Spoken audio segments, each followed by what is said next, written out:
What's up, y'all? Tyron, I'm sure it's not a fun moment for you right now, but give us an idea, just the emotion that you're feeling right now. You know, I beat a lot of ass in my day, and I've also been knocked down and had to bounce back. So I can give you a million excuses on earth, but I can tell you right now that I was prepared, I was ready. Even in the warm-up, I felt extremely sharp.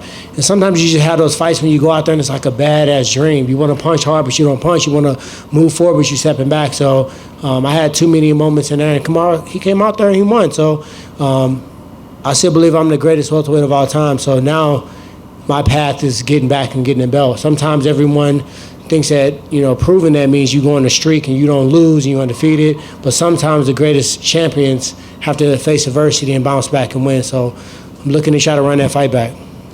I know you said you don't want to make any excuses, but talk about just how you did. I mean, did something surprise? Was his strength, his pace, was it surprising to you? I mean, what happened? No, he didn't have a crazy pace. I mean, he was just kind of faint and squatting, and he just made you very well aware that he wanted to clinch and he wanted to get close. And, sometimes fighters, they want to prove that they can stand with you. They want to prove they can bang. And I said that a long time ago. I said one thing, if I had to give him an attribute, his composure for a fighter who hadn't fought a long time. And he kept that composure. He stayed to the game plan. He took his time. He was patient. And, it just wasn't a good night for me. So, like I said before, we know what I'm capable of. I just look to rematch that and run that back, man. That was my 5th title defense. I feel like as a champion and what I've done in this organization that the performance may not have vouched for a rematch, but I think my resume does. Well, that's what I was going to say, man. I'm sure you saw Colby Covington out there with the belt on his shoulder, trying to say that he's next. I tried my best not to look at his ass. I saw him on my peripheral, and I was like, bloop. So yeah, Colby's doing what he think he has to do to, try to put himself in the limelight. But, tonight we saw Kamaru Usman come out there focused, came out there with a game plan. And, what do I say? Do I make excuses? I've been here before. You guys see me. I got knocked out by Nate Marquardt. And what did I do? I came back running. I came back gunning, And, this is my path. Like, I don't like the path. I was in the locker room confused as hell. How could this happen? I was so ready, so prepared. But, my path has never been easy. So it's just showing me that God wants me to come back, bounce back, show you guys the champion that I am, and, dust this off and get that belt back.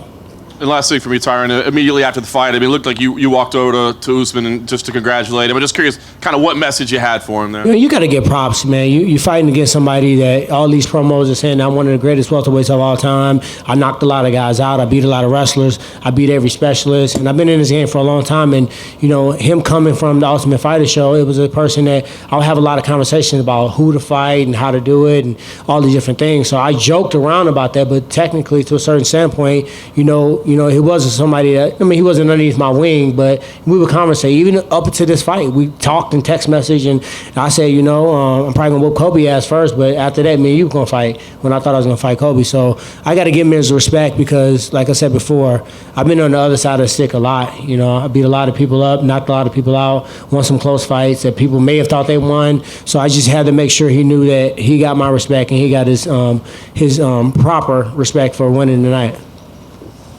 Tyron, it looks like Colby's going to get the next shot. If that, in fact, is the case, who do you want to fight, or would you wait till? Yeah, this is a crazy game. I can sit here and say, I get the shot, whatever, but, you never know. People get injured, things happen. Colby might pull a couple more stunts and kick himself out the title fight. So I'm going to just be prepared. I think, like I said before, as a champion that's, took out Robbie Lawler, who's, fighter of the year twice, defended his belt 4 times, I feel like a rematch, Colby's been kind of sitting around and trying to call shots. So, but if that's what the organization wants to do, this is their organization. I'm blessed to be able to fight here, make a living, and prove that I'm the best in the world. So, to be honest, I really don't have a person in the back of my mind. And I wonder, did this performance kind of remind you of when you fought McDonald? Yes, I said that in the locker room. Yeah. It was a Roy McDonald fight. I was equally prepared for that fight, and it was like everything that I was telling myself to do, my body wouldn't do. I told my coach Dean, I was like, I want to apologize to you guys because y'all worked so hard, and I was so ready. I said, but coach, I'm gonna just be real with you. Like tonight, it was just weird. I was just flat, and I don't even really know why, but. when you're on this stage, you can't have a bad night. I mean, you can have a bad sparring day. It's times like, I've been open about this. I don't win every sparring day. And if I do, I'm training with the wrong people. It was times I lost a sparring day, and I said, Coach, we got to run that back tomorrow, and we do it again. But you can't have a bad night in the octagon, and tonight I had one. Tyron, we had a press conference across the street a few weeks ago, and you were asked if you felt that you were maybe spreading yourself too thin with all your commitments in show business, because you have been very, very busy, and I know that stuff takes a lot of energy and focus to do it. You've been very active in show business, so in retrospect now, do you think maybe that you have spread yourself a bit too thin? A lot of these things, like the music, I got an album dropping. Actually, it's already dropped. I can go grab that. Chaos Theory by the Archangels. That's been a year. So I didn't just record that whole album during training camp. The album was done. And when I was in Hawaii, we put the final touches on it. Movies take a whole year to come out. TV shows take 6 to 8 weeks. So when I get in training camp, I get in training camp. Yeah, but it is something that I'll look back and be like, you know what? I got a lot of energy, focus on making sure everything's going, to where it's supposed to go, P's and Q's, all these different celebrations or whatever. And, as I was doing it, I was like, no, I'm training my ass off. And if I train 4 to 6 hours a day, the rest of the hours a day, I can do whatever the hell I want to. I don't have to sit down and watch Netflix. I can go to the recording studio. I can read a book, or I can work on different businesses. So to answer your question, I don't believe it did, but I'll sit back with the team and we'll reevaluate some of that stuff. There was a moment during the fight when y'all were in a clinch exchange, and Usman hit you with several right hands to the body.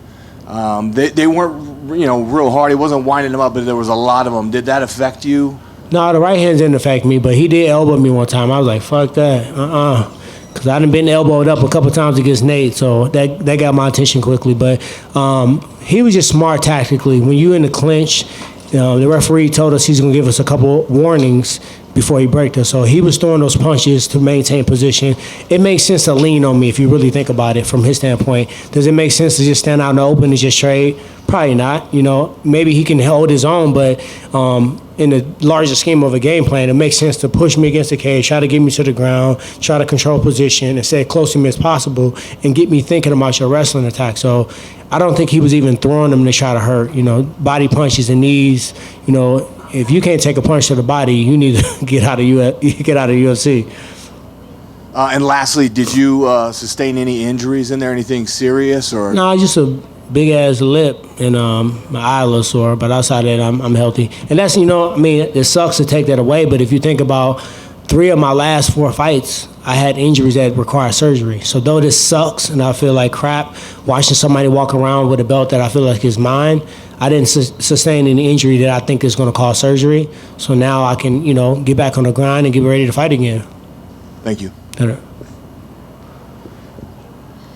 Tyron, you said you didn't feel quite right in the fight, that things just weren't going the way that you thought they were going to go. When did you recognize that, and were you talking in the corner about making any particular adjustments? Yeah, and I don't want to say that like I didn't feel right to make it seem like Usman didn't come out there and deliver. He came out and delivered. That's flat out, and I just personally know, and you guys personally know what I'm capable of, and it was an uncharacteristic fight of me, so I kind of knew early on. And, sometimes when I start a fight, if I come out blazing, I come out with combinations, I kind of get in that rhythm, I stay in that rhythm. This time it was just something real weird. It was like, he was dropping down and squatting all low, and it was almost like I was hypnotized. Like, I know you're about to shoot. I'm trying to time when you do it so I can try to hit you with this uppercut. And then, then I think I just got to the point where I was just kind of waiting on him to shoot. And then in fighting, you wait too long, you might get the shot, but you might get some right hands, you might get a kick, you might get something else. And then I just really never got in a rhythm. And in a fight, especially one of this caliber, you want to kind of set the precedence early.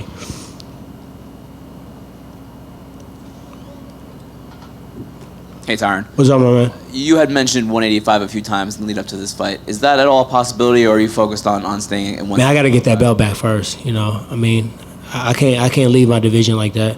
I got to go back and get my belt back, and then from that point, I woke up to 185 and try to grab that belt. But right now, like, that's what's confusing me. I had this whole game plan about beating this guy, beating Colby, going to get the 85-pound belt, defending her, and then sitting down and saying what the hell's next. So now a detour. I got to go get my belt back. Probably, defend it again because I can't assume if I beat Usman that a rematch wouldn't go for it. So I probably have to fight that division a couple times before I try to go up and grab the other belt. And then just last thing for me, the fight before yours was Ben's fight, and it was kind of crazy and wild. Yeah. I don't know if you caught any of that before your fight. Yeah, I can't watch my friends' fights before. So I seem to get hit with a couple shots and I just turn to the side because, I don't want my emotions to get involved with it. Okay. But it looked like he had a choke, right? And the referee thought Robbie was out, but he wasn't out. Is that true? What happened? He said he wasn't out, but I don't. I mean, it's It hard to tell. looked like it, but I mean, Yeah. I don't know. Yeah, I talked to Robbie a little bit afterwards too. Thanks.